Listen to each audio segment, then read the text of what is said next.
ఇప్పుడు మీరు ఏమనుకుంటున్నారు అంటే మనది హిందూ దేశమే, హిందువుల దేశమే అని అంటున్నారు.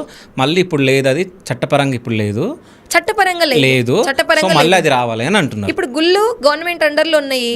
గవర్నమెంట్ అండర్ లో ఎందుకు ఉండాలి? హిందూ పెద్దల చేతుల్లో ఉండాలి కదా.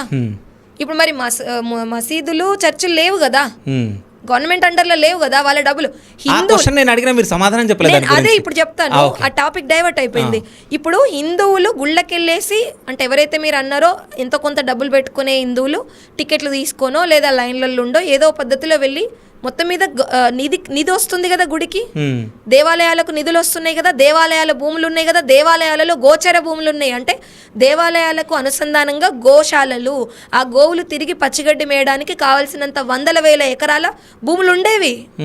అన్ని లక్షల వేల ఎకరాలు ఇప్పుడు ఎక్కడికి పోయినాయి? అది గవర్నమెంట్ అండర్లో ఉంది కదా. అంటే హిందువుల డబ్బులు దేవాలయాలకు వస్తాయి, ఆ దేవాలయాల హుండీ డబ్బులు ఎక్కడికి పోతాయి? ప్రభుత్వానికి పోతాయి. మరి అవి సెంట్రల్ గవర్నమెంట్ అండర్లో ఉన్నాయా? హిందూ దేవాలయాలు స్టేట్ గవర్నమెంట్ అండర్లో ఉన్నాయా? స్టేట్ గవర్నమెంట్ అండర్లో ఉన్నాయి. మరి వీళ్ళు ఏం చేస్తున్నారు? ఈ డబ్బులు ఎక్కడికి పోతున్నాయి? మన హిందువుల డబ్బులన్నేమో దేవాలయాలకు పోయి అక్కడి నుండి గవర్నమెంట్కి పోతున్నాయి. వాళ్ళు ఏం చేస్తున్నారు? పాస్టర్లకు గౌరవ వేతనాలు, మదర్సాలు నడిపించే ముల్లాలకు వేతనాలు. అంటే ఇక్కడ ఎవడబ్బా జాగిరి, ఎవడబ్బా సొమ్ము ఎవడు తింటున్నాడు? సొమ్మగొలది సోకగలది అన్నప్పుడు నువ్వు హిందువుల నుండి వచ్చిన ఇన్కమ్ హిందువులకు సంబంధించిన దానికే వాడాలి నువ్వు.